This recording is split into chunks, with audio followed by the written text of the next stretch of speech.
5시간이 꽤 길 줄 알았습니다.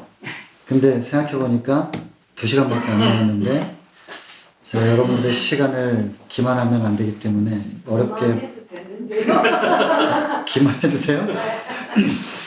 그래도 어렵게 모이신 자리에 내가 이걸 절대로 혹시라도 매듭을 못 맺고 끝내면 너무 죄송스러울 것 같으니까 정신을 좀 바짝 차려야 되겠습니다.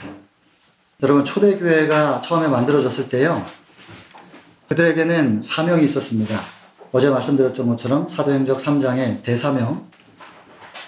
근데 사명을 받고도 그 사명을 표현하기에는 좀 시간이 필요했습니다. 그래서 사도행적 3장이 대사명이고 4장이 오순절이거든요. 오순절에서 성령이 임하시는 그 엄청난 사건이 일어나잖아요. 근데 여러분, 그 챕터를 나중에 꼭 한번 읽어보시길 바랍니다. 예수님이 십자가 전에, 이 땅에서 십자가에서 돌아가시기 전에는 하늘에 회의가 있으면은 지구 대표로 누가 갔습니까? 사단이 갔습니다. 그게 우리가 마음대로 지어내서 말하면 안 되잖아요. 근거가 어디 있어요? 성경 어디 있어? 그렇죠. 욥기 1장과 2장에 보면은 하늘에 회의가 있고 온 우주에 하나님의 아들들이 다 모였을 때 욥기 1장에서 지구 대표로 사단이 갑니다. 하나님께서 네가 여기 웬일이냐 그랬더니 내가 지구 대표로 왔다고. 지구가 네가 지구의 왜 대표냐 어찌하여 그랬더니 지구 사람들이 다 나를 섬기니까요. 지구 사람들이 다 너를 섬기는 근거가 뭐냐, 보시면 알잖아요. 하나님께서 말씀하시는 거예요. 욥을 보았느냐? 한 사람이라도 나를 섬기는 사람 있으면 다 네 건 아니지. 다 내용 아시죠? 욥이 괜히 하나님을 섬기겠냐고. 거기 하나님의 아들들 다 모인 자리예요. 그러니까는 그 각시대 대쟁투 관점으로 보면 배심원들인 거죠. 그들 앞에서 하나님은 이제 도전을 받은 거예요. 증명해야 돼요. 축복 주니까 섬기는 거냐? 진짜 하나님과의 관계가 있어서 하나님을 섬기는 거냐? 이거 증명해야 되는 거죠. 그래서 뺏어보라고. 그래서 뺏었잖아요. 하나님께서 허락하시죠. 시도는 사단이 한 거예요. 하나님께서 주신 게 아니고. 그래서 목적대로 안 돼요. 그래서 2장에서 사단이 또 와요. 하나님께서 좀 이렇게 기분 좋아지셨죠. 욥을 보았느냐? 그랬더니 조금 좀 민망하지만 한번 몸을 쳐봅시다. 몸만 치면 이제 분명히 또 꺾일 거라고. 그래서 또 허락해 주잖아요. 두 번째. 사실 욥이 원망해요, 안 해요? 예? 여러분, 예수님 겟세마네 동산에서 기도하시잖아요, 3번. 할 수만 있으면 이 잔을 나에게서 지나가게 해달라고 그러잖아요. 근데 내 원대로 말고 하나님의 원대로, 하나님의 뜻대로 되길 바란다고. 그러면 지금 예수님의 뜻과 하나님의 뜻이 같은 거예요? 다른 거예요? 다르죠? 그럼 하나님과 다르면은 죄예요? 아니에요? 죄예요? 그럼 예수님은 죄인이네. 여러분, 이 개념이 참 필요해요. 시대정황 78장에 보면 예수님께서 십자가에서 못 박히셨을 때 그분에게 투쟁이 있습니다. 그리고 시대정황 12장에서 보면은 시험받는 장면이에요. 성경에서 마태복음 4장인데 시험받을 때 심적 투쟁이 없지 않았다. 그렇게 적혀 있습니다. 이 투쟁이 있는 것, 이런 것을 죄로 보면 안 됩니다. 근데 이 죄의 개념을 나중에 좀, 아무튼 2시간 안에 할 수 있게 되길 바랍니다. 어쨌든 욥이요, 자기가 이걸 왜 당해야 되는지 이유를 몰라요. 그리고 하나님께 원망도 해요. 그러나 하나님을 부인하지 않아요. 배신하지 않고. 관계 단절이 이루어진 게 아니에요. 그러나 어쨌든 하나님께 매달리면서 계속 물어봐요. 내가 이걸 왜 당해야 되느냐고. 그럼 하나님께서 나타나셔가지고, 아니 내가 너를 이렇게 하려고 한 게 아니고 사단이 자꾸 너를 증명하라 그러니까 내가 할 수 없이 우주 거민들 앞에서 증명을 해야 돼서 이렇게 한 거야. 이렇게 말을 해주시면 이게 짜고 치는 게 되잖아요. 그러니까 말을 못해요. 하나님 말씀 못하시는 거예요. 그리고서 계속 대답이라는 게 뭐예요? 욥기에서 계속 얘기하는 게 뭐예요? 내가 창조주잖아 그래요. 저 큰 산맥 깎아지른 듯한 저 산들 누가 창조했니? 그 다음에 거기 욥기에 보면 뭐 나와요? 하마 나오죠. 하마. 예? 꼬리로 이렇게 치면 나무들이 다 넘어지는 하마 꼬리 있어요? 하마 꼬리 보셨어요? 그거 진짜 하마 얘기하는 거 아니에요. 바다에 이렇게 있으면 바다가 그를 잠그질 못해갖고 다리가 바다에 이렇게 땅에 닿는 거예요. 그만큼 거대한 거. 그게 하마예요? 그 공룡이에요. 공룡. 예. 욥기에 보면 공룡이 묘사가 되는 건데 그걸 뭐라고 이름 붙일 게 없으니까 그냥 하마라고 붙이는 거지. 그거 정신 차리고 있으면 누가 그걸 잡을 수가 있겠느냐고. 그 거대한 것들 누가 다 만들었니? 계속 창조주 얘기만 하세요. 내가 창조주잖아. 내가 다 주관하고 있잖아. 이유가 있겠지. 조금만 기다려줘. 계속해서 믿음의 기다림에 대해서 호소하시는 거예요. 하나님의 답은 그걸일 수밖에 없어요. 근데 어쨌든 계속 옥신각신 하고 있는데 누가 와요? 친구들이 오잖아요. 친구들이 와가지고 뭐 잘 살 때는 그냥 뭐라도 하나 얻어먹으려고 했었던 그런 친구들이 상처에다 소금을 뿌리듯이. 그 대화를 보면 다 맞는 얘기 같아요. 친구들 하는 얘기가. 그래서 어쨌든 회개하라는 얘기잖아요. 그죠? 회개하라는, 겉으로는 회개하라는 것 같은데 속으로는 다 판단하고 정죄하고 있는 거예요. 나중에 욥기가 42장에서 끝나지요. 그 친구들이 이제 한참 약 올리고 돌아갈 때 하나님께서 7절에 보면은 그 친구들하고 같이 따라가셔가지고 뭐라 그러냐면 너희들이 내 종 욥에게 한 말을 내가 기뻐하지 않고 내가 너희들에게 노한다 그러셔요. 깜짝 놀래요. 그래가지고 그럼 우리 어떻게 해야 돼요? 하나님께서 노하시면 이제 죽는 거예요. 심판받는다고 생각해요. 이 사람들이 우리 어떻게 해요? 그랬더니 욥한테 돌아가서 너희들을 위해서 축복기도 해달라고 그래봐. 욥이 너희들을 위해서 축복기도 하면 내가 한번 다시 생각해볼게 그런단 말이에요. 이 세 친구들이 생각해요. 자기가 욥의 입장이라면 그렇게 뭐라 했었던 정죄했었던 그 친구들이 정죄하고 돌아갔다가 얼마 안 있다가 와가지고 야 너가 우리를 위해서 축복기도 안 해주면 우리가 이제 하나님께 벌받게 생겼어. 기도 좀 해줘. 이러면은 기도해 줄 것 같아요? 자기가 생각해도 자기를 위해서 기도 안 해줄 것 같거든요. 너희들의 그건 너희들이 알아서 당해라. 이럴 것 같거든요. 주저하게 되죠. 그러나 그래도 어떻게 해요? 살려면 가야지. 그래서 욥한테 가요. 가가지고 부탁을 하는 거예요. 10절에 보면 욥이 어떻게 해요? 욥이 기도를 해요, 안 해요? 그 친구들을 위해서. 네? 모르세요? 기도해요, 안 해요? 기도해요, 여러분. 욥이 벗들을 위하여 빌매 그래요. 그 욥이 벗들을 위하여 빌매 그 순간 친구들을 하나님께서 용서하셨다 내용이 있을까요? 그런 내용 없어요. 그냥 그 친구들을 벌 주는 게 하나님의 목적이 아니에요. 지금 주인공은 사단도 아니에요. 주인공은 누구예요? 온 우주의 주인공이 욥이에요. 욥이 지금 어떻게 하느냐 그게 지금 온 우주의 관심사예요. 사단이 물음표를 던져놨기 때문에 그 물음표에 욥이 어떻게 반응하는가, 그러니까 어떻게 하나님이 입증되느냐는 거죠. 하나님은 욥을 아세요. 근데 온 우주 거민들은 욥을 몰라요.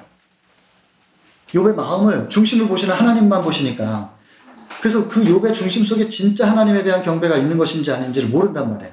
근데 그런 상황, 이렇게 최악의 상황 속에서도 욥이 하나님을 마음속에 모신 사람답게 하나님의 모습으로 살아가느냐, 친구들을 위해서 기도하느냐, 이제 온 우주의 관심이 딱 그거죠. 욥은 하나님의 사람이냐 아니냐. 근데 욥이 친구들을 위하여, 자기 벗들을 위하여 빌매하는 순간 친구들이 주인공이 아니니까 싹 사라져요. 그냥 하나님께서 욥을 보상하셨다는 얘기로 끝나버리는 거예요. 여러분, 2번 사단이 참소하고요. 요구했는데 하나님께서 2번 들어주셨어요. 그리고 나서 더 이상 사단이 참소할 수 없는 때, 욥이 그런 상황 속에서 벗들을 위해서 딱 비는 순간 하늘에서는 어떤 일이 벌어졌을까요? 하나님께서 사단을 딱 쳐다보시는 거죠. 이렇게. 봤지? 봤지? 사단이 온 우주 거민들도 다 보고 있는 상황이에요. 근데 하나님께서 사단 보고 봤지? 그러는 순간 무슨 할 말이 더 있어요? 할 말이 없어요. 사단이 더 이상 할 말이 없잖아요? 그러면 그 다음부터는 이게 치워요. 이게 치우는 거야. 치우고 욥을 보상하시는 거예요. 이렇게 하면 끝나요. 여러분, 이 욥기를 창세기보다 먼저 기록하신 이유가 뭐겠어요? 참소자가 있다는 걸 알아요. 대쟁투의 기본 원리를 알라는 거예요. 배심원이 있고 참소자가 있고 변호자가 있어요. 그리고 판사가 마음대로 결정하면 안 돼요. 모두가 인정하는 가운데서 증명이 됐을 때 봤지? 이제 할 말 없지? 이제 생명책에 쓴다. 생명책에 이름 써놓고 그럼 이제 죄에 대한 기록은 지울 거야. 할 말 없는 거니까 싹 지워놓고 그러면 끝나는 그게 죄의 도말이에요. 이게 욥기하고 그러니까 구약과 신약은 다 연결되는 거죠. 욥기하고 대쟁투하고 다 이렇게 연결이 되는 고리가 있는데 이 각 시대마다 우리가 현대 기별을 이해하는 건 대단히 중요합니다. 그래서 이 현대기별은 초대교회 당시의 현대기별이나 지금 현대기별이나 원리는 대쟁투의 첫 시작점에 대한 이해가 필요한 것이에요. 다시 돌아와서 초대교회가 그들에게 주어진 사명이 무엇이었느냐면, 일단 예수님께서 승천하시고 나서요, 오순절에 그 성령이 임하신 것이 굉장히 중요한 사건입니다. 이 땅에서만 큰 이벤트가 일어난 게 아니라 하늘에서도 엄청난 일이 벌어진 거예요. 뭐예요? 네, 하나님으로부터 거의 다 간 것 같아요. 거의 다 갔어요. 예, 맞아요, 맞아요. 여러분, 지구 대표로 그전까지 누구였냐면 사단이었던 거예요. 근데 이제부터는 십자가 이후에 승리하셨잖아요, 예수님께서. 이제부터는 무슨 회의가 있으면 지구 대표가 누가 되는 거예요? 예수님이 되는 거예요. 그래서 예수님께서 지구의 대표로서 인정받는 사건이에요, 그게. 그래서 온 우주의 배심원들이 볼 때 이제 예수가 지구의 대표야, 내 아들이 할 말이 있어요? 그럼 다들 아멘 하는 거예요. 그래서 왕권을 받으시는 거예요. 그래서 지구의 대표로서 이제는 성소에 들어가셔가지고 성소 사역을, 중보 사역을 시작하시게 된 거예요. 지구의 모든 이제 지구인들의 대표, 죄는 이제 어디로 가? 양에게 안수해가지고 양을 죽이고 이건 표상이었잖아요. 근데 이제는 전부 다 그냥 하늘 성소에다 올려드리면은 성소에서 예수님께서 그 죄를 받아가지고 거기서 하나님 앞에 다 이거 고하는 거예요. 씻었다고. 죄가 왔는데 내 피로 씻었다. 그리고 다 기록해 놓는 이 사역을 할 수 있게 된 거예요. 이것이 하늘에서 왕으로서의 취임식이 있었던 거예요. 근데 사도행전 4장에 보면 하늘에서의 그 취임식이 있었던 것을 지구의 사람들이 모르기를 바라지 않으시는 거예요. 알아야 돼요. 그래서 큰 이벤트를 만든 게 성령 강림이에요. 그래서 하늘에서의 사건과 이 땅에 이것이 연결되는 것이죠. 그래서 이 땅에서 묶으면 하늘에서도 묶이고 다 연결되어 있는 것입니다. 그렇게 해가지고 초대교회를 형성하셨잖아요, 하나님께서. 그리고 그 초대교회는 그럼 뭘 전해야 되느냐? 첫 번째, 여러분, 우리가 지금 생각하고 있는 십자가는 굉장히 거룩한 이미지예요. 그죠? 그래서 무슨 좀 무서운 상황이 되면 어디 십자가가 없나? 이러면서 그런 거 있잖아요. 옛날에 영화 보니까 그렇던데 드라큘라 같은 거 오면은 이렇게 이제 하잖아요. 십자가라는 의미는 오늘날 우리에게는 굉장히 거룩한 이미지예요. 근데 여러분, 2000년 전에 한번 생각해 보세요. 2000년 전의 십자가는 그냥 제일 나쁜 사람들 고문해가지고 죽이는 형틀이었어요. 십자가에서 못 박혀 죽은 사람은 그냥 생각할 것도 없이 나쁜 사람이에요. 근데 예수라고 하는 사람이 십자가에 못 박혀 죽었잖아요. 십자가에 못 박혀 죽은 사람이 구원자였다? 이것을 증명하는 일이요, 얼마나 어려운 일이었겠는지 한번 생각해 보세요. 그 당시에 사도들 입장에서 볼 때 이게 정말 어려운 일입니다. 오늘날 우리는 십자가의 개념을 달리 갖고 있기 때문에 그게 이럴 수 있는데, 한번 2000년 전으로 돌아가서 생각해 보면 그건 대단히 어려운 일이었어요. 그게 첫 번째예요. 그리고 두 번째는 십자가에서 계획했던 구속의 경륜이 완성이 됐기 때문에 이제는 성소에서 양을 잡아 바치고 이제 안수하고 피 흘리고 죄인이 직접 찔러 죽이잖아요. 그 피를 또 옮기고 이런 거 할 필요가 있어요, 없어요? 없어요. 이제 피의 제사는 의미를 상실했다. 그리고 그 피의 제사가 드려지던 성소는 존재 이유가 있어요, 없어요? 없지요. 그러니까 이제 성소의 존재의 의미가 없다는 거예요. 근데 이거를 유대인들은 수천 년 동안 이어내려온 거예요. 피의 제사는 에덴에서부터였잖아요. 그죠? 가죽옷을 입었다는 것은 짐승이 죽었다는 뜻이니까. 그리고 성소를 만든 거는 출애굽기부터예요. 그죠? 광야에서부터. 그러니까 얼마나 오랜 시간 동안 이거 성소 제도와 피의 제사를 유지해 왔는데, 민족적으로 이게 이제는 의미가 없다는 거예요. 이거 할 필요가 없다는 것을 전하는 거예요. 그러니까 그 당시에 유대 이스라엘이 이거를 받아들일 수가 있겠냐고요. 그러니까 이단이죠. 세상에 저런 이단도 저런 이단이 없는 거예요. 어떻게 성소에 의미가 없다고 말해? 어떻게 피의 제사가 더 이상 필요 없다고 말해? 그리고 십자가에 못 박혀 죽은 사람이 어떻게 메시아일 수가 있어? 그러니까는 완전히 이단인 거예요. 근데 그게 성경에 근거가 있잖아요. 성경에 근거가 없는데 그런 걸 주장하면 이단이 맞지요. 그러나 성경에 근거를 두고 명확하게 이것을 제시할 때 성경보다는 유전을 더 앞세우는 이스라엘 입장에서 볼 때는 완전히 이단인 것이죠. 그러니까 스데반이 돌 맞아서 죽는 거예요. 바울 같은 사람이 정말로 이단이라고 생각하고 공격한 것이고. 그러나 여러분, 그리스도교를 핍박은 하였으나 사울의 마음속에는 하나님께 대한 충성이 순결했어요. 그러니까 그런 사람들은 자리만 바꿔놓으면 불교 신자들도 그 부처님이 정말로 신이라고 생각하고 성실하게 섬기던 사람들은요, 그 자리에 하나님만 딱 바꿔주면요, 하나님을 섬길 때도 그렇게 신실하게 섬깁니다. 이런 교인들 얼마나 열정적인지 아십니까? 부끄럽습니다, 사실은. 제가 이 일반 개신교인분들 많이 만나는데 얼마나 부끄러운지 몰라요. 얼마나 열정적인지 몰라요. 그분들에게 이 성경의 참 진리가 이거였어요 라고 하는 것만 딱 바꿔주잖아요. 그리고 이거 진짜 성경이 이게 맞네? 하면 그 열정으로 이제 진리를 향해서 쏟아붓는데 그거는 정말 저희들을 부끄럽게 만들죠. 대단합니다. 그래서 여러분, 사울 같은 사람의 마음은 정말로 하나님께 대한 순결한 충성심이 있었기 때문에 이게 이단이네 그러니까 목숨 걸고 핍박했던 거예요. 근데 나중에 어제도 말씀드린 것처럼 스데반의 이단의 괴수가 수개가 죽어가는 그 얼굴에 하나님의 임재가 보이는 것 때문에 충격을 받았던 사울이 나중에 말씀을 다시 붙잡거든요. 다시 파보니까 맞거든요. 그 사람이 나중에 그 위대한 사도 바울이 된 거란 말이에요. 핍박을 하더라도 정말로 순결한 충성심이면 하나님께서 거두시는데, 사도 바울이 사실 그렇게 진리를 깨닫고 나서 다시 가잖아요. 그래서 동문수학했었던 사람들, 자기 지인들한테 다 이게 진짜였다고 전하면 다 받아들일 줄 알았대요. 사도행적에 12장 13장 보면. 근데 어쩌면 그렇게 한 사람도 반응하는 사람이 없이 거절해가지고, 심지어는 바울이 죽을 뻔했어요. 그래가지고 도망 나오잖아요. 그래서 아라비아로 가가지고 혼자 공부하고 나중에 사도 바울이 된단 말이에요.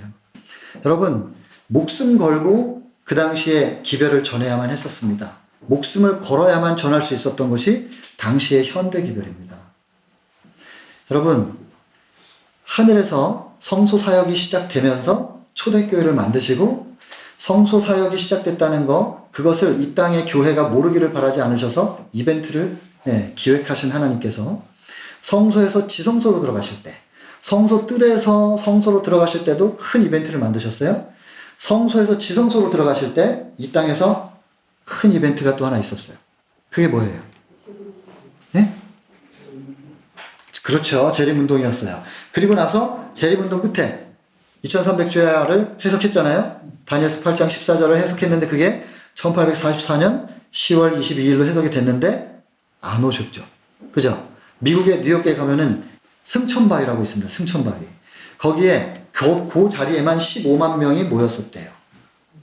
그래서 예수님 재림하신다고 그날 아침에 거기 모인 사람들은 다 팔아서 나눠준 사람들이에요. 이제 예수님 오시면은 이 땅에서 뭐 가질 게 없으니까 그냥 하늘 갈 준비하고 다 이렇게 쳐다보고 있었어요. 안 오셨잖아요.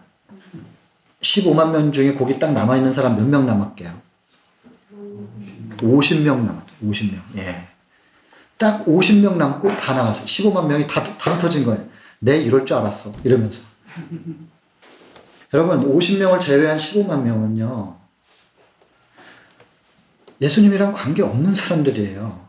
그 사람들이 하늘 가기 위해서 자기 재산 다 나눠주면 받는 사람들 입장에서는 천사처럼 보이는데, 그 나눠줄 때 무슨 마음이냐면, 아니 이걸 그 사람들에게 나눠주고 이 땅에서 이걸로 먹고 살아. 나는 하늘 갈게. 이게 합당한 거예요? 차라리 그 재산을 팔아가지고 선교를 해야죠. 그 사람들은 그 나눠줄 게 아니라 복음을 전해가지고 같이 예수님 재림 기다리자고 해야 될 거 아니에요. 근데 다 나눠주고 나서 이걸로 너는 여기 살아. 난 하늘 가서 살 거야. 얼마나 이기적이에요. 하늘 가면 안 죽잖아요. 안 아프잖아요. 안 슬프잖아요. 괴로운 일이 없는 곳에 나를 그냥 옮겨놓겠다는 소망이에요. 철저한 이기심이에요. 하늘 못 가요. 그러니까 예수님 재림하셨을 때 다 떠나는 거예요. 여러분, 초대교회 때도 예수님 돌아가시고 나서 얼마나 실망해요. 그러나 순수하게 말씀의 갈급함을 가졌던 사람들은 저 예수라고 하는 사람 혹은 예수를 메시아라고 전하는 저들의 메시지가 진짜인지를 사도 바울처럼 말씀으로 점검했습니다. 그렇게 해서 보니까 이거 이사야 53장이 안 풀리는 거예요. 그들의 교리를 가지고는 60장도 안 풀리는 거예요. 가져가서 물어보는 거예요. 이거 뭐예요? 고난의 메시아는 뭔가요? 해석을 못해요. 그러니까 혼자서 그걸 연구하는 거예요. 그리고 나서 십자가를 거기다 딱 맞춰보니까 딱 맞거든요. 아, 이거 우리가 성경 잘못 이해했구나 하면서 돌이킬 수 있는 사람들이었어요. 말씀을 연구하는 사람들은. 초대교회도 그렇게 해가지고 형성된 거란 말이에요. 나중에 그 50명, 15만 명 다 떠나고 50명을 제외하고 남아있었던 50명이 뭐 했느냐.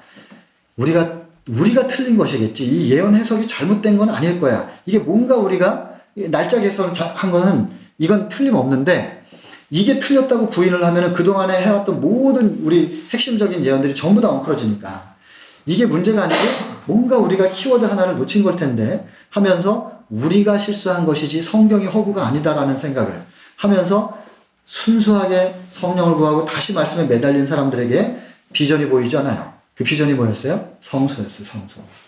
그리고 그것이 쟁투 23장에서 언급하는 건데 그 정결하게 된다는 그 성소가 지구라고 하는 근거가 없다. 왜냐면 예수님이 십자가에 돌아가시고 나서는 성소가 옮겨졌는데 그리고 우리가 성소가 됐는데 여기에 임하셔야지 왜 이 지구가 이제 뭐 정결하게 된다 재림으로 그걸 연결시킬 수 있는 근거가 없다는 거 그거를 명확하게 알게 된 것이죠.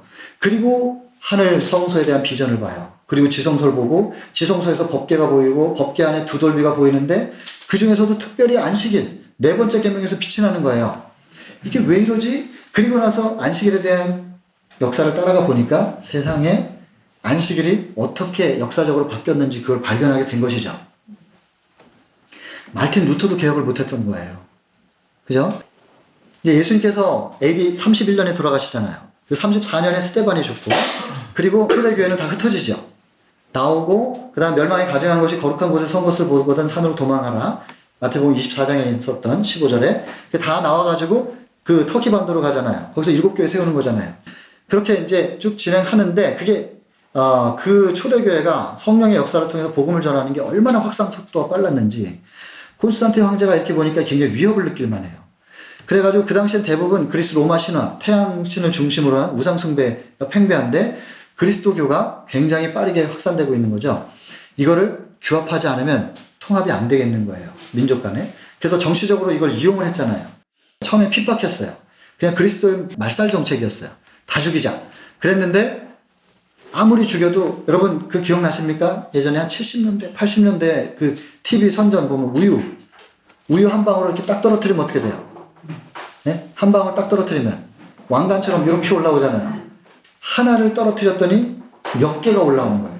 그 하나가 떨어지면서 퐁 하니까 또 올라오고 끝이 안 나요. 아무리 죽여도 끝이 안 나요. 그래서 어떻게 해요? 끝낼 수가 없겠다. 이런 식으로 강경책으로는 안 되겠구나 해가지고 회유책을 쓴 거죠. 그래서 종교의 자유를 선포해요. 그게 AD 313년이에요. 313년에 종교자유 선포합니다. 종교자유가 선포되고 나서 이제 다 나오라고 그러니까 동굴에서 이렇게 나와가지고 진짜인가? 진짜거든요. 그래서 막 포교 활동하고 해요. 그러다가 부활절에 대한 이 기념이 시작이 되는 것이죠. 왜냐하면 안식일도 중요한 날이긴 한데 예수님께서 부활하신 날 이것이 얼마나 기념할 만한 날이냐 해가지고 부활절 기념을 해요. 그게 325년부터예요. 그리고는 부활절을 기념하는 날로 구별만 하지 말고 이날 우리 예배를 하자. 예배를. 그래서 예배가 시작되는 게 336년이죠. 그래서 일요일 예배도 있고 안식일 예배도 공존하는 상태가 쭉 한동안 가요.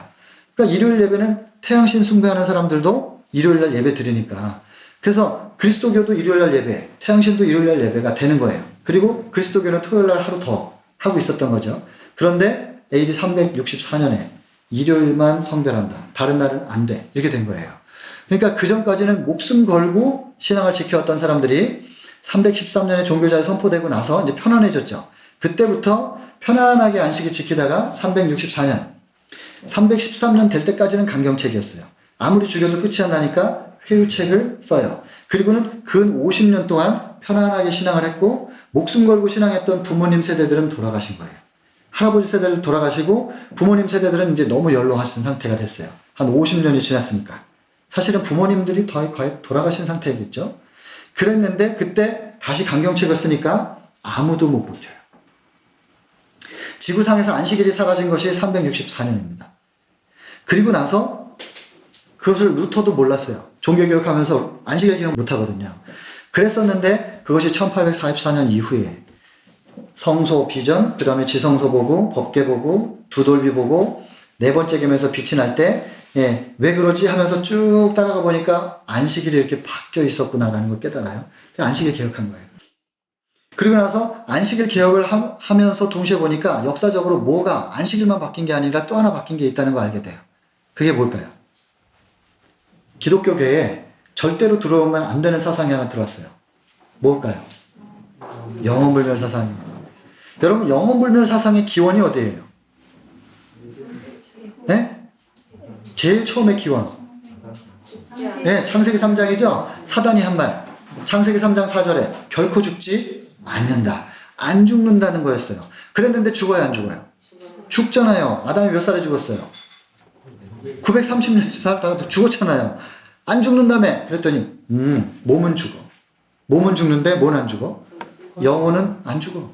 영혼은 안 죽어. 그래가지고 영혼은 계속 산다는 그 개념이 사단에서부터 나온 거죠. 그러다 나중에 홍수 이후에 함족이 그거를 사단의 정신을 취해가지고 영혼이 돌아오니까 시신을 보존해야 된다고 미라 만들고 이렇게 해서 유지가 됐던 거예요.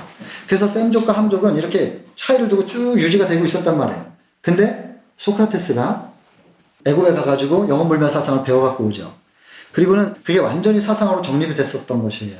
그리고 그 소크라테스가 사약 마시면서 죽으면서 뭐라 그래요? 아, 이젠 자유야. 너무나 즐겁게 죽는 것이죠. 그러니까 그걸 플라톤이 보고선 이것 봐라. 이거는 진짜구나 라고 생각해요. 진짜구나. 그래서 이원론을 정립한 사람이 플라톤이에요. 그리고 그 이후로 철학의 계보를 따라서 이원론 사상은 계속 가요. 그래서 이원론은 영혼과 육체로만 구분하는 게 아니라 항상 양면에, 양측면에 있는 것들을 전부 이원론으로 적용해서 이원론적 영혼불면 사상이 만들어진 것이죠.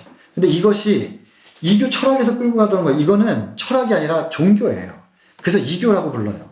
이교 철학으로 유지되던 것이 왜 기독교에 왜 들어왔어요, 이게? 우리가 거룩하다고 성이라고 하는 걸, 성을 붙인 성 어거스틴이 이거를 갖다가 픽업해가지고 교리에다 갖다 붙여놨잖아요. 그렇게 하니까 연옥소를 딱 만들었어요. 그래서 이제 어느 날 집사님한테 얘기하는 거예요. 부모님이 지금 연옥에 계십니다. 돌아가신 분들이 지금 연옥에 계신다는 거예요. 그거 어떻게 해야 돼요? 헌금하시면 천국 갈 수 있다. 그 당시에 정서가 그랬어요. 지금 우리는 웃지만 그 당시에는 정서가 그래서 그래요? 그럼 팔아요. 그래가지고 천국 가게, 부모님을 천국 가게 하려고 이 연옥소 때문에 돈을 어마어마하게 벌어요. 그리고 나서 또 면제부 팔았죠. 그래서 돈을 교회들이 그 당시에 경제력을 완전히 장악하는 거예요. 그 다음에 왕이라 할지라도 천국 가려면 어떻게 해야 돼요? 고해성사 해야 되죠. 그러니까 신부한테 와서 고해성사를 하는데 왕의 치부를 다 알게 되는 거예요. 종교 지도자들이. 그러니까 왕들을 자기 밑에다 약점을 알고 있으니까는 정치적인 영향력을 갖게 되네. 정치와 경제의 힘으로 사군을 교회에서 군사를 키워가지고 정복하자는 십자군 만들고 십자군 전쟁 일으키고 이러면서 종교 암흑기 시작된 거 아니겠어요. 성 어거스틴 이 도저히 기독교하고는 합쳐질 수 없는 이 사상이 교회의 부를 위하여 경제를 위하여 그것이 도입이 돼가지고 썩어지기 시작한 것이죠. 그리고 온 세상이 종교 암흑기를 겪었었던 게 1260년입니다. 이것에 대하여 루터가 종교개혁을 할 때도 분명히 영혼불멸 사상에 대해서는 얘기했어요. 이 영혼불멸 사상은 이교 철학으로부터 온 것이니까 개혁해야 된다라고 하는 걸 루터는 주장을 했지만 안식일 개혁은 못했던 거예요. 근데 이것을 나중에 대실방 이후에 그 순수하게 성경을 연구했던 이 사람들이 안식일 찾고 영혼불멸 사상 이걸 찾고 이 두 가지를 찾았어요. 그래서 이걸 다 합치면 어떻게 되냐면 처음에 예언 해석을 했죠. 다니엘서를 풀어낸 거예요. 그 다음에 성소 비전 봤어요.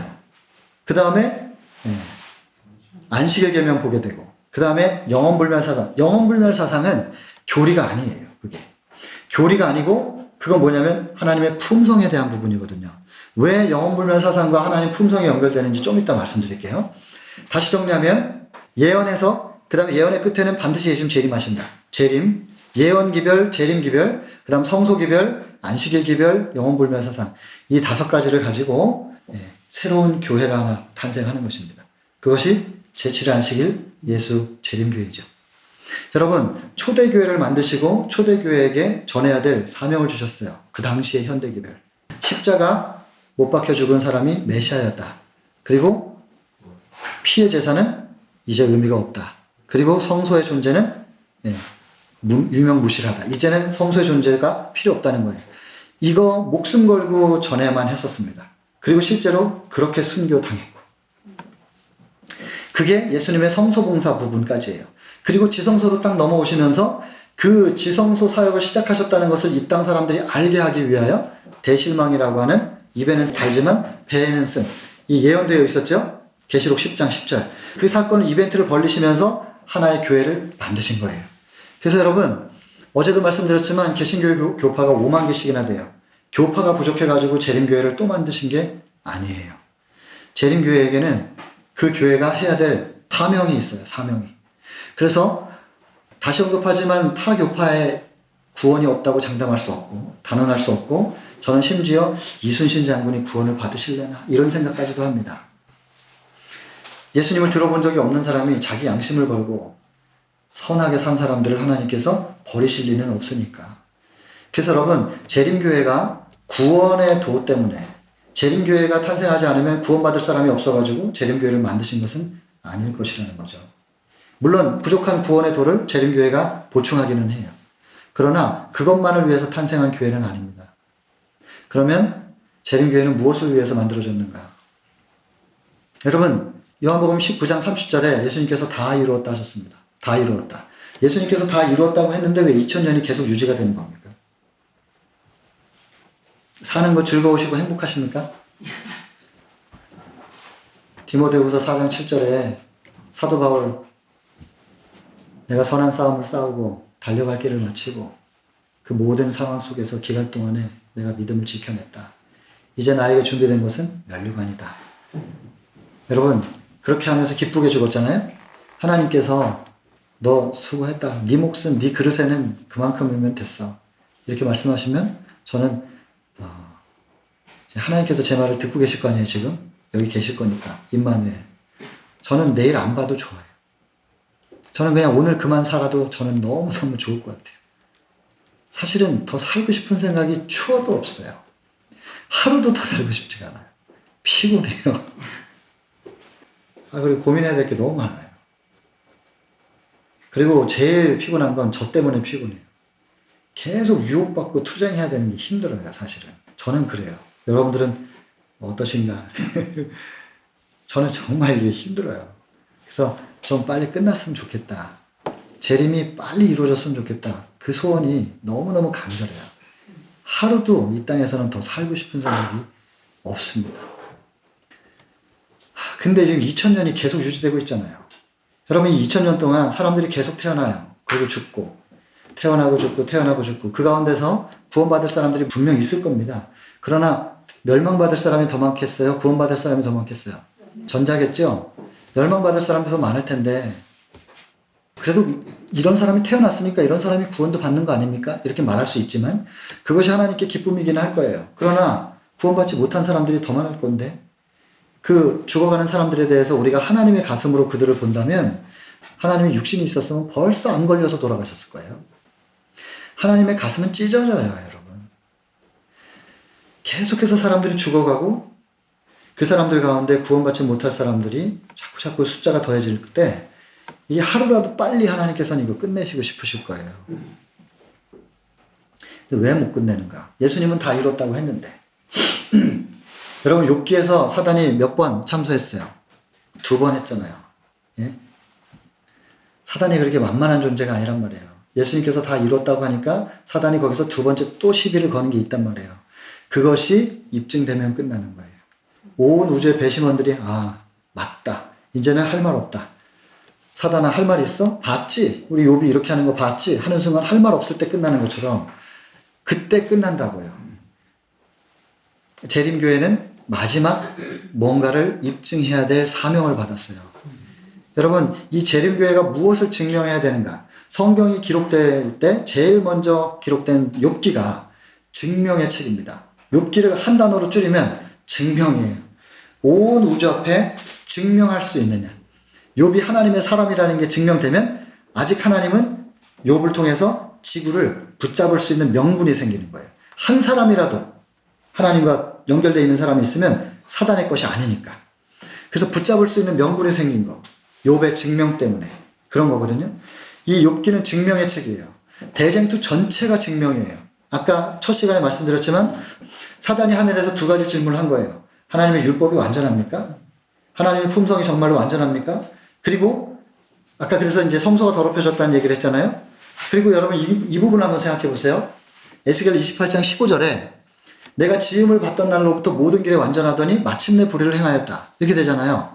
여러분, 하나님께서 완전하게 창조를 했는데 마침내 파이널리에요. 결과적으로 불의가 나왔어요. 그럼 하나님께서 완전하게 창조하신 그 완전에서 불의가 나왔네? 결과적으로? 완전의 결과가 불의야? 이렇게 되면 어떻게 되는 거예요? 창조가 완전한 거예요? 아니에요? 아닌 게 되잖아요. 이상하잖아요. 창조는 분명히 완전한 건데 왜 거기서 불의가 나와요? 그게 번역이 그렇게 되면 안 되는 거예요. 그래서 이상하니까 제가 찾아봤어요. 다른 언어로 된 거, 번역본들은 어떻게 번역해놨는지 찾아보니까 영문에서도 그거를 마침내가 파이널이 아니고 til이에요. till. 저 히브리 원문에도 똑같아요. 이게 뭐냐면 불의를 행하기 전까지는 완전하였었는데 이렇게 해석이 돼야 되는 거예요. 완전의 결과가 불의가 나온 것이 아니고 불의를 행하기 전까지는 완전했었다 이렇게 해석해야 돼요. 그러면 불의를 행할 수 있는 여지는 준 거잖아요. 이렇게 또 사단이 주장할 수 있어요. 여러분 이 안에 이거 어떻게 대답하시겠어요? 누가 그렇게 질문하면. 그런 질문 한 번도 안 받아보셨어요? 여러분들은 그런 생각을 안 해보셨어요? 부탁드리는데 성경 보실 때 물음표 좀 많이 쓰세요.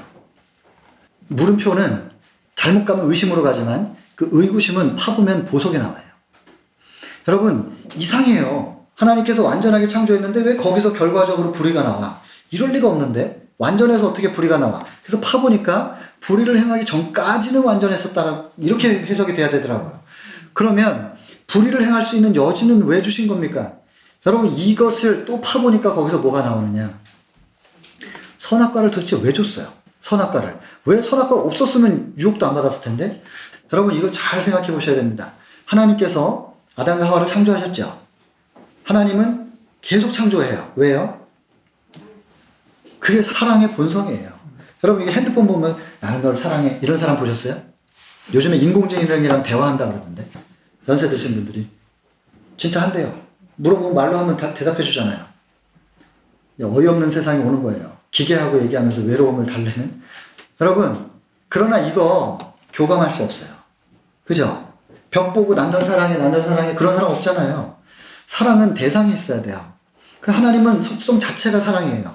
그러니까 사랑이기 때문에 사랑의 대상을 창조하는 것이 당연한 거예요. 딸 둘을 두셨잖아요. 왜 낳으셨어요, 딸? 사랑하는 가족을 얻기 위해서. 가족을 얻기 위해서. 그런 대답을 할 수 있네요. 아니, 왜 낳으셨어요? 자녀를 낳아가지고 내 노후에 노후 보장으로 보험 들어놓듯이 자녀 낳는 그런 사람들 있어요? 그리고 이 자녀 낳아가지고 키우는 동안에 한 번도 내 속 안 썩히고 커주겠지 이렇게 생각하면서 자녀 낳는 사람들이 있겠냔 말이에요. 질문해보면 대답한다는 게 이래요. 아니 뭐 어쩌다 보니까 낳았지. 어쩌다 보니까 낳았대. 어쩌다가 남자를 만났고 어쩌다 보니까 이렇게 아이가 생겨가지고 낳았다는 거예요. 여러분 그 어쩌다 보니까가 그게 정답이에요. 그게 뭐냐면 하나님으로부터 하나님의 본성이 우리한테 남아있잖아요. 하나님의 사랑의 본성을 계속 창조하시는 거고 그 창조의 본성이 우리한테도 남은 거예요. 그래서 사랑을 했는데 우리는 창조를 못하지만 창조의 모조가 나오는 거예요. 창조의 모조가 자녀를 보면은 그 아빠와 엄마의 모습이 적절하게 조화되어 있지 않습니까? 한쪽만 닮은 아이는 없어요. 외모가 한쪽을 닮았으면 성격이라도 이쪽을 닮아요. 그래서 이 자기를 닮은 이 자녀를 보면서 에녹이 무드셀라를 낳고부터 하나님과 동행했다는 저도 늦게 아이를 낳았는데 성교지에서 아예 안 나오려고 그랬어요. 근데 하나님께서 필요하다고 생각했나 봐요. 아이를 주셨는데 딱 보니까는 애가 태어났는데 저 어릴 때 흑백 사진이죠. 아기 때 사진. 그거하고 걔 얼굴에다 딱 갖다 대니까 누가 누군지 모르겠는 거예요. 어쩌면 이렇게 똑같아도 어떻게 그렇게 똑같을 수 있을까요? 근데 있잖아요. 저를 닮은 인격체인 거잖아요. 제가 영혼들을 사랑한다고 생각을 했었어요. 감히. 제 아이를 낳기 전까지는. 근데 이게 나 아닌 다른 인격체를 이렇게까지 소중하게 여겨질 수 있는 거구나 라는 어떤 사랑의 세계가 아이를 낳기 전에는 상상도 못했었던 거란 말이에요. 하나님께서 아이를 주시는 이유가 있죠. 가정을 주시는 것은 첫째도 둘째도 셋째도 사랑을 배우라고 사랑의 학교를 주신 거 아니겠어요? 여러분 그래서 우리가 직접 창조는 못하지만 남녀가 연합해가지고 사랑으로 연합해서 자기들을 닮은 아이들을 낳고 통하여 하나님이 나를 사랑하는 사랑을 아이를 향해서 만든 게 아니고 생겨진 그 마음 때문에 하나님을 이해하게 되는 거 아닙니까? 그렇게 해가지고 이제 가정을 이루고 아이를 낳는 건데 여러분 하나님의 속성 자체가 사랑의 대상을 창조하는 게 하나님의 속성이에요. 다만 아담과 하와 입장에서는 생각해 봐야 돼요. 존재하기로 선택했어요 안 했어요? 안 했잖아요. 자기가 존재하기로 선택을 안 했는데 어떤 주권자가 그냥 나를 존재하게 만들어버렸네? 그러면 이제 창조주께서 내가 창조했으니까 너희들은 잘 살아야 돼. 이렇게 하면 창조주가 아닌 거예요. 그렇게 한다면 그건 사단이 말하는 창조주지. 권위예요. 하나님은 그런 분이 아니거든요. 하나님은 창조의 능력으로 창조를 하셨지만 피조물에 대해서 목숨 건 사랑을 가지고 계시잖아요. 그래서 사랑의 교감은 자원이 돼야 되니까. 제가 어디 집회 가가지고 그랬어요. 한 여자분이 앉아 계시길래 어떤 남자가 우리 집사님을 강제로 납치해가지고 너는 날 사랑해야 돼. 나는 너를 사랑하니까. 그리고 힘으로 그냥 납치해가지고 사랑하라고 그러면 사랑이 되겠냐고. 그렇게 물어봤어요. 사랑이 되겠어요? 안 되겠어요? 당연히 이렇잖아요. 여러분, 강제로 납치해가지고 사랑하라고 그러면 사랑 절대 못합니다. 그러니까 하나님께서 창조를 해놓고 내가 창조했으니까 너희들은 그냥 여기서 나하고 사랑하면서 살아야 돼. 이러는 하나님은 하나님이 아니신 거예요. 그러니까 창조를 해놓고 나서 아담과 하와에게 하나님께서 뭐라 그러시냐면 나는 사랑인데 사랑의 대상으로 너희를 내가 창조를 했어. 너희들을 창조하기 전에 내가 빛부터 시작해가지고 첫째 날부터 너희들이 살기 좋은 모든 환경을 내가 정성스럽게 이렇게 만들었단다. 다 만들어 놓고 아기 방꾸미기 싹 해놓고 마지막에 아기를 거기다 딱 갖다 놓으면 완성이 된 거잖아요. 그래서 아담과 하와를 딱 거기다 창조해 놓고 마지막 날 창조해 놓고서 아담과 하와한테 마음에 드니? 이렇게 물어보는 거예요. 거기서 아담과 하와가 마음에 안 든다 그러면 어떻게 할까요? 그럼 고쳐주겠죠? 근데 고쳐줬는데도 그냥 계속 마음에 안 들어. 그러면 이게 마음에 안 드는 게 아니라 그냥 살기가 싫은 거야. 이 사람도. 그냥 존재하기가 싫은 거예요. 나중에 결과적으로 뭐라 그러냐면 나를 왜 만들었어요 도대체. 이렇게 얘기할 수 있는 거예요. 아 그럼 네가 존재하기를 원치 않는 거구나. 그러면은 어떻게 해야 돼요? 존재하기 전으로 돌려보내면 되는 거예요. 그죠? 그런데 네가 존재하기를 원치 않는구나. 그러면은 흙으로 다시 돌려보내줄게. 그래가지고 흙으로 돌려보내면 우주 거민들이 어느 날 야 지구에 아담과 하와가 있었는데 어디 갔어? 몰라. 하나님을 만나러 갔었는데 갑자기 사라졌네. 이러면 이상한 거예요. 이러면 되게 이상한 거예요. 그 하나님께 대해서 물음표가 딱 생긴단 말이에요. 그래서 그렇게 갑자기 사라지면 안 돼요.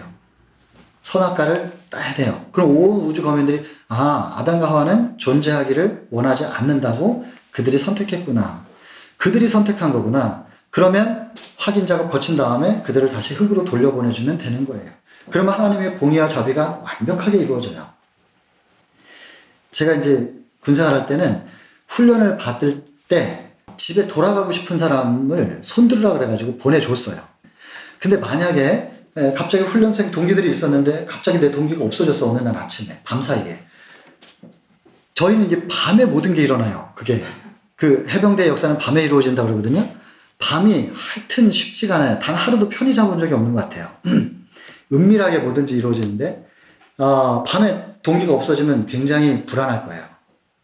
그래서 항상 이거 어떻게 하냐면 공식적으로 저녁에 다 모여놓고 하루 훈련 다 끝내놓고 집에 가고 싶은 사람 손들어. 딱 손들면 그 자리에서 바깥에서 가져왔던 거 있잖아요. 박스채로 그대로 딱 줘요. 집에 가라고. 그래서 집에 보내요. 이게 근데 한국만 그런 게 아니라 미국에서도 들어보니까는 그 네이비실이라든지 그런 UDT라든지 이런 데 들어보니까 다 똑같이 하더라고요. 그러니까 한국의 해병대가 미국 거 따온 거니까 그걸 똑같이 했나 봐요. 이제 이게 제가 이제 그 군생활 했던 그것이 딱 어디 적용되는가 보니까 이게 선악과에 적용되는 것 같아요. 그래서 그 미국 쪽에서는 이제 손들은 게 아니고 훈련 받다가도 저녁에 나 집에 갈래요 아니고 그냥 훈련 받는 중에 일어나가지고 그냥 종 친대요. 그 대열에서 이탈해가지고 가서 종을 땅땅 치는 거예요. 그러면 이제 훈련 받던 사람들이 또 하나 포기하는구나. 하나씩 이제 포기하는 거예요. 돌아갈 수 있게 해주는 거죠. 선악과가 마치 종 치는 것처럼 나는 돌아가겠습니다. 나는 원래 자리로 돌아가겠습니다. 하면 온 우주 거민들한테 물음표가 전혀 안 생겨요. 그리고는 흙으로 돌려보내주면 눈에 안 보이겠죠? 그래도 하나님께 대해서는 전혀 의구심이 혹은 의심이 생길 일이 없는 거예요. 그런데 하나님한테 독대하고 있다가 갑자기 아담과 하와가 사라지면 이게 안 되는 거예요. 물음표가 생기는 거예요. 그래서 온 우주 거민 앞에서 선택하라고 선악과를 준 거예요. 다만 여러분, 이 선악과 이후에 이게 이제 모세가 성경을 기록할 때는 역사가 있잖아요. 사단에 의해서 그렇게 뭐 속임 당해가지고 죄가 들어오고. 그러니까 이 범죄 때문에 발생한 이 죽음이 원래 하나님께서 아담과 하와에게 창세기 2장 17절에 이걸 먹으면 그때는 하와가 없죠. 이 아담에게 이거 먹으면 정년 죽으리라 했을 때의 그 죽음은 그게 성경에는 죽음이라는 단어로 기록되어 있지만 진짜 죽는다 이렇게 말씀하셨을까요? 하나님께서 아담한테? 죽음이 뭔지도 몰라요. 사실은 악이 뭔지도 몰라요. 선악과라는 이름도 모세가 받아서 기록을 한 거지 아담과 하와가 악이 뭔지를 어떻게 알아?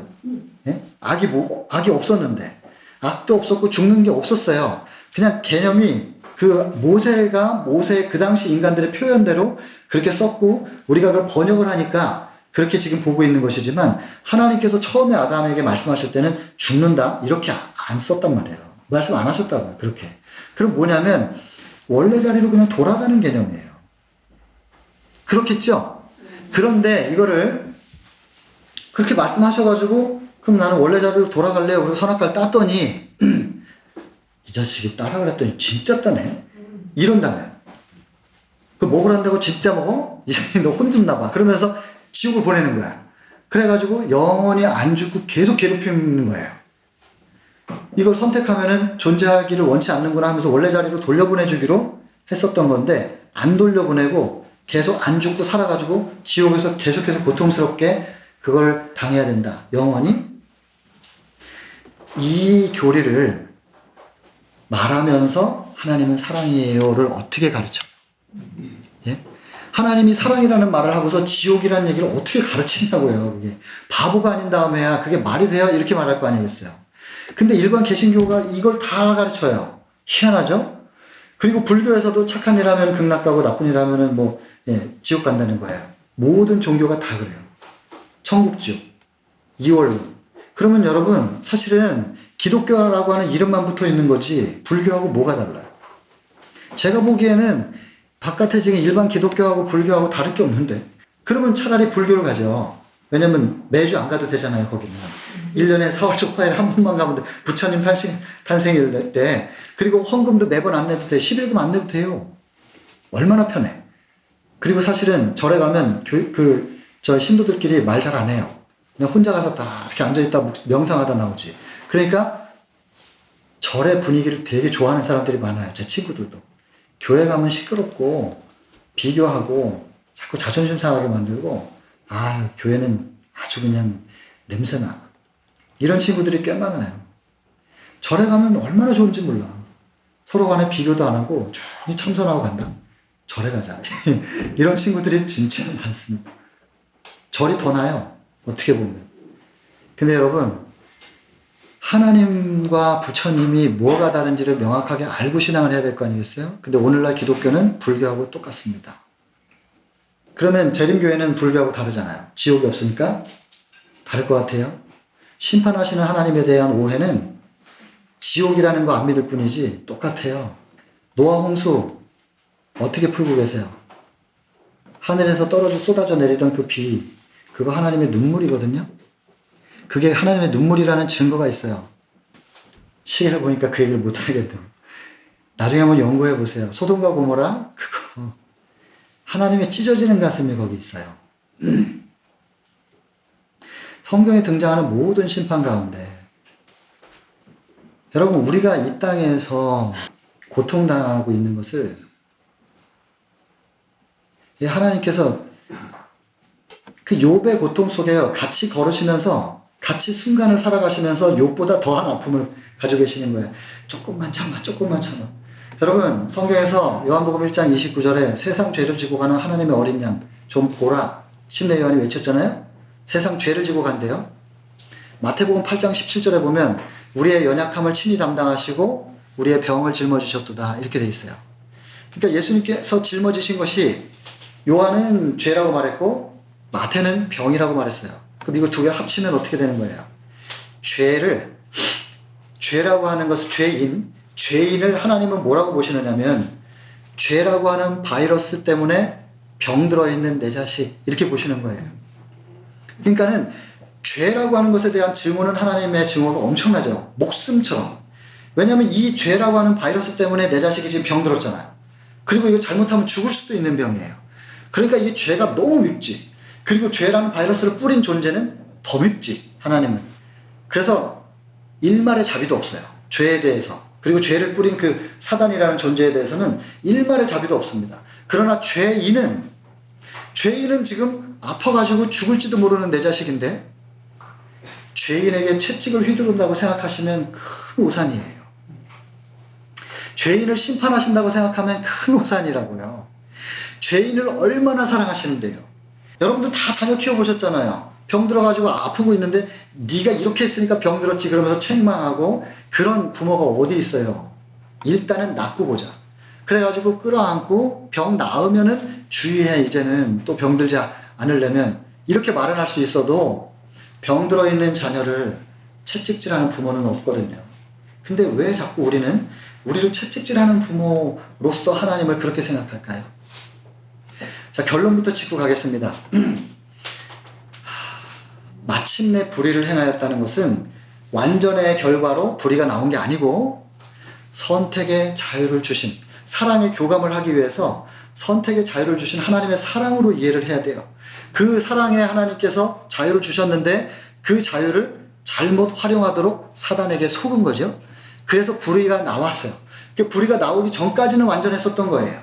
그런데 사단은 자기가 선택해서 불의가 나온 거고, 인류는 사단에게 속아서 불의가 나오게 된 것이죠. 그러니까 사단에게는 더 이상 기회가 없지만, 그러나 인류에게는 사단에게 네가 어떻게 속은 것인지를 설명해 주시는 거예요. 그래서 다시 원래 자리로 돌아가기를 원하기만 한다면 내가 원래 자리로 회복시켜 줄게 라고 하면서 지금 우리에게 호소하고 계시는 거예요. 그러니까 하나님의 창조는 불의가 나올 만큼 불완전한 창조였다, 아니다라는 거예요. 하나님의 창조는 완전했어요. 그 완전한 하나님의 창조력 속에는 선택의 자유를 주시는 하나님의 사랑까지 담겨 있는데, 우리가 혹시라도 잘못 선택하면 내가 대신 죽을게 라고 하는 목숨 건 사랑이에요. 여러분, 자녀들 키워보셨지만 자녀들에게 자유를 주셨습니까? 하지마. 아까 첫 시간에도 얘기했잖아요. 들어오지마. 멈춰. 몸이 더러웠으니까 그대로 가서 싹 벗고 씻고 들어와. 이거 허락 못해. 하지 말라 그래, 전부 다. 자꾸만. 왜냐하면 애한테 그 자유를 주면 내가 피곤하거든요. 그러니까 자유를 못 줘요. 하나님은 옳고 그름에 대한 권면은 주시지만 선택은 철저한 자유예요. 하지 말라고 안 하시는 거예요. 그런데도 불구하고 그 자녀가 잘못 선택하면 그 잘못된 선택의 결과인 죽음은 내가 대신 값을 치르겠다고. 그래서 선택의 자유를 주실 때는 목숨 건 사랑이죠. 그래서 사단이 하늘에서 던진 두 가지 질문. 하나님의 사랑이 온전합니까? 이거 입증이 되는 것이고요. 하나님의 창조가 온전합니까? 창조해놨지만 다 이렇게 죄를 짓지 않습니까? 율법을 계속해서 조화롭게 율법과 함께 살아가지 못합니다. 그러니까 창조가 온전하지 못한 것입니다. 그리고 조화를 이룰 수 없는, 지키지도 못할 율법을 만들어 놓고 왜 강요합니까? 이거거든요. 그럼 이것을 증명해야 되는 거예요. 하나님이 창조주로서 온전하다는 걸. 그래서 창조주의 속성 이 두 가지를 공격해가지고 하나님의 창조주로서의 권위 혹은 경배에 흠집을 내요. 그리고 창조주를 끌어내려. 자기가 올라갈 수는 없으니까. 자기가 창조를 할 수는 없잖아요. 그러니까 창조주만큼 올라갈 수 없으면 창조주를 끌어내려가지고 동급으로 만들어 놓는 거예요. 그래서 이런 분이 불완전한 창조주를 창조주라고 경배한다면 나도 경배받을 만한 자격이 있지 않느냐? 지극히 높으신 자와 내가 비교보리라. 나를 경배해라. 그래서 자기 경배를 하겠다는 얘기잖아요. 이것이 대쟁투의 시작이란 말이에요. 그러면 여러분, 우리가 다시 돌아가려면 반드시 회복해야 되는 것이 하나님의 창조력이 완전하다는 것, 이것에 대한 믿음을 회복해야 됩니다. 그리고 하나님의 사랑이 하나님의 목숨보다도 더 크게 우리에게 주어졌다는 것을 믿는 것, 알고 깨닫고 믿는 것을 회복해야 됩니다. 창세기 3장으로 사단이 와가지고 유혹하는 거예요. 동산에 있는 나무의 실과들 다 먹지 말라고 하시더냐? 아니, 다 먹어도 되는데 이것만 먹지 말라고 그랬는데, 그랬더니 왜? 먹으면 죽는다고 그랬다고. 그랬더니 창세기 3장 4절 결코 죽지 않는다 하면서 사단이 보여준 게 뭐냐? 5절에 뱀이었잖아요. 그리고 부조 3장에 보면 먹고 있었대요. 성경에는 먹고 있었다는 얘기는 안 나오지만 부조 3장에는 사단이 그걸 아주 맛있게 먹고 있는 거예요. 여러분, 그 용의 나라 그러면 어느 나라예요? 중국이죠. 중국 가면 온 천지 용이에요. 뭐 집에도 건축 양식에도 다 용이 들어있어요. 근데 그 용이 다 항상 뭐 이렇게 구슬 하나 물고 있어요. 그 여의주라 그러죠? 그게 선악과예요. 다 아시죠? 그거는. 모르셨어요? 그거 선악과예요, 그게. 깜짝 놀라셨어요? 여러분, 이 한자 속에 창세기가 얼마나 들어있는지 아세요? 놀라운 거예요. 그래서 이 중국 사람들 기원을 따라 올라가다 보면 창세기하고 딱 만나요. 하여튼 그래서 선악과를 사단이 뱀이 먹으면서 안 죽는 모습을 보여줬어요. 그리고 말을 할 수도 있잖아요. 짐승은 말을 못하는 건데 말을 하네. 그러니까 하와가 볼 때는 그때는 하와가 아니죠. 여잔데 여자가 보니까 너무 신기한 거예요. 그래가지고 신기해서 이렇게 가가지고 보니까 이걸 맛있게 먹으면서 너도 한번 먹어봐. 아니 먹으면 우리는 안 돼. 왜? 먹으면 죽는다 그랬어. 야 내가 지금 먹고 있는데 죽니? 안 죽잖아요. 그리고 죽지 않을 뿐만 아니라 말할 수 있는 능력을 얻었는데 나는 말 못하던 짐승이 선악과를 먹고 이렇게 능력이 업그레이드 됐다는 거예요. 너희가 이거 먹으면 어떻게 되겠니? 하나님처럼 될 거야. 첫 번째가 뭐냐면 먹으면 정령 죽으리라 했는데 안 죽으니까 말씀대로 되는 거예요? 안 되는 거예요?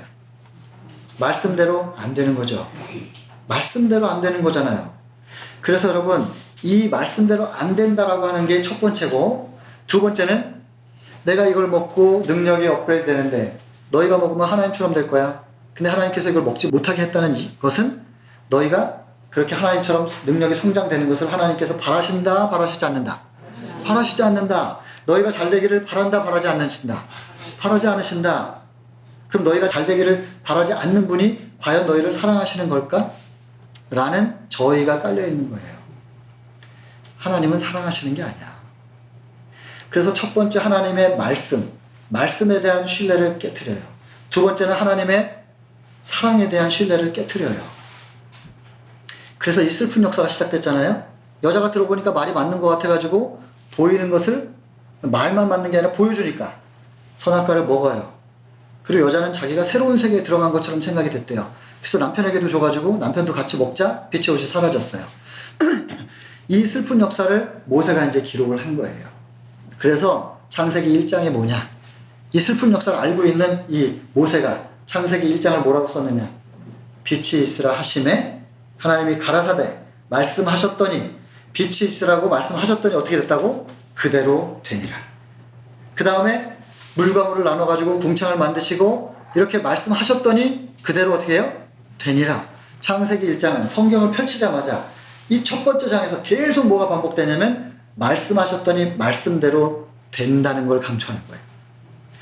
인간의 슬픈 역사가 말씀대로 되지 않아라고 하는 것에 대하여 현혹이 됐기 때문에 성경은 말씀하시면 말씀대로 되는 거야 라고 하는 걸로 시작하는 거란 말이에요. 여러분 그러면 오늘날 우리에게는 여전히 말씀에 그렇게 기록되어 있고 약속이 있으면 그렇게 된다고 믿으십니까? 네. 아멘 해야 돼요. 이걸 회복하지 못하면 절대로 성소정결은 안 일어나요.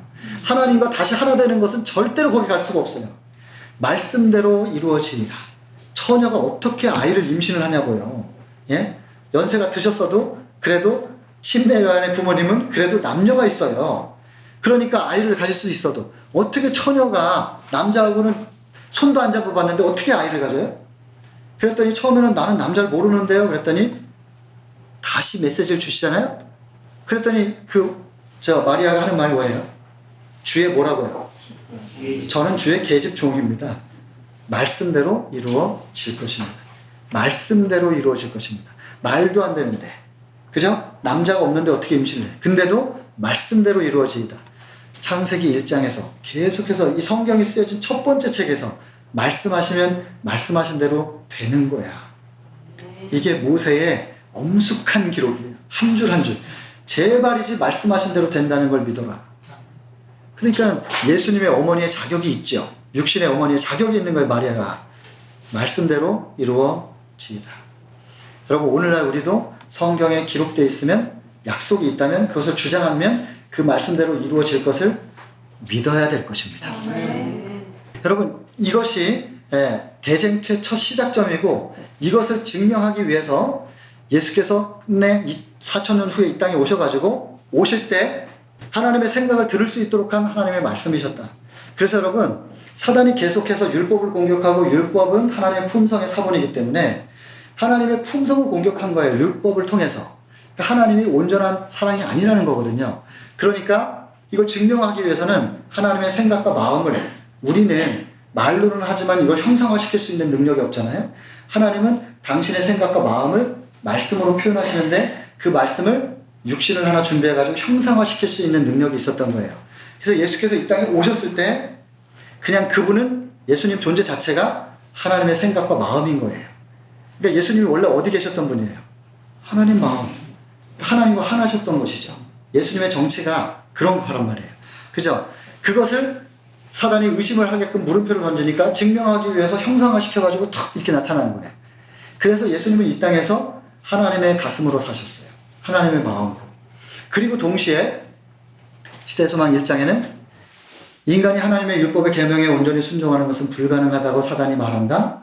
예수께서는 이 땅에 우리와 같이 오셔서 그 사단의 기만을 폭로하실 것이었다. 우리와 같은 인간으로 오셔서 시대소망 1장이 이렇게 시작을 해요. 그리고 나서는 시대소망 4장으로 넘어가면 너희를 위하여 구주가 나셨으니 그 챕터에서 뭐라고 되어 있냐면 왜 우리 이런 해석을 하잖아요. 예수님 우리랑 달라 이렇게도 말하기도 하고 우리랑 같기는 같은데 두 번째 해석이에요. 우리랑 같긴 한데 범죄 전 아담의 모습으로 오신 거야. 이렇게 말하는 말도 들어보셨어요? 저는 개인적으로 이렇다 저렇다 말하는 게 아니고 그냥 예언의 신에 뭐라고 적혀 있는지만 말씀드립니다. 시대소망 4장에 이렇게 기록되어 있어요. 범죄 전 아담의 인성을 취하셨어도 굴욕이었을 텐데 예수께서 이 땅에 오실 때 범죄 전 아담의 모습으로 그 인성을 취하셨어도 굴욕이었을 텐데 4,000년 동안 타락한 인간의 인성을 취하셨다. 여러분 그러면 범죄 전 아담으로 오신 거예요? 범죄 후 아담으로 오신 인간으로 오신 거예요. 시대의 소망이 성령의 글이라고 믿는다면 우리와 같은 존재로 오신 거예요. 그리고 심지어 11장 침례 장면에 보면 타락한 본성을 취하셨다라고 타락한 본성이라고 정확하게 기록되어 있어요. 영문 성경도 마찬가지예요. 시대소망 11장이에요. 그리고 12장 유혹과 시험 장면, 그 다음에 78장 갈바리, 그리고 79장 다 이루었다. 이 챕터. 그 다음에 특별히 여러분 73장이 뭐냐면 성만찬 이후에 겟셋마네 동산으로 기도하러 가시면서 하신 말씀들을 쭉 적어놓은 거예요. 유언이에요. 유언. 그 유언처럼 제자들에게 마지막 당부의 말씀을 주실 때 그게 얼마나 그 공생의 전체에 대한 엑기스를 딱 뽑아가지고 탁 주시는 거예요. 시대소망 73장을 보시고 또 보시고 또 보시고 계속해서 반복해서 한번 보세요. 거의 외우다시피 한번 좀 보시면 좋겠어요. 거기에서 강조하는 것이 무엇이냐면 성육신이에요. 예수님은 인간으로 오셨으나 철저하게 하나님을 모셔드려서 믿음으로, 믿음이 요한복음 1장 12절이잖아요. 영접하는 자, 곧 그 이름을 뭐하는 자? 믿는 자. 믿음은 영접이에요. 하나님을 영접하여 그러니까 믿으셨다는 거예요. 예수님께서 하나님을 믿으셔서 하나님과 하나 된 상태, 그게 성육신이잖아요. 근데 이 성육신을 예수님의 영역으로만 생각해요, 우리가. 근데 여러분, 시대소망 73장을 보시면 예수님께서 이루신 그 성육신을 우리도 해야 되는 거예요, 우리도. 성령을 통해서 성령께서 말씀으로 우리 속에 영접되면, 우리가 영접해 드리기만 하면 성령께서 말씀과 함께 우리 속에 들어오시면 그게 성육신이에요. 여러분, 우리도 성육신 돼야 돼요. 우리의 본성을 가지고는 우리가 절대로 선을 이룰 수 없고 의를 이룰 수 없지만 믿음으로 말미암아 성육신이 이루어지면 우리가 그게 된다니까요. 그게 된다니까요. 그게 사실 우리가 한 게 아니라 우리 안에 영접된 그분들이 이루어내시는 영역이지요. 아멘. 여러분 이걸 우리는 믿어야 돼요. 그분들이 우리 안에서 이걸 이루어내실 수 있다는 걸 믿어야 돼요. 이걸 완전주의가 아니고 우리가 완전하게 될 수 있다 이런 개념이 아니라 믿으면 그분들이 우리 안에서 그 창조의 능력으로 무엇을 하실 수 있는지를 경험으로 알자는 호소예요. 여러분 이걸 하실 수 있게 되면 나중에 마지막 증명 자리에 설 수 있게끔 인도하세요.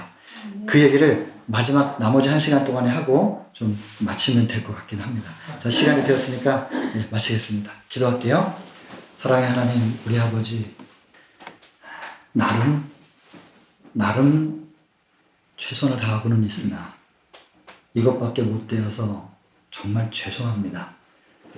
하나님 중심의 송구스러운 마음을 받아주시고 제발이지 남은 1시간 동안 하나님께서 우리를 향하여 표현하기를 원하시는 그 하나님의 마음과 그리고 그 메시지를 표현해 주시기를 간절히 바랍니다. 아멘. 식사하고 우리가 또 여러 대화들을 나눌 때 성령께서 우리의 마음을 지켜주셔서 사단에게 우리가 틈을 제공하지 않게 하시고 오직 우리가 쉬는 시간도 우리의 모든 생각들이 하늘을 향하여 고정될 수 있게 지켜주시길 바랍니다.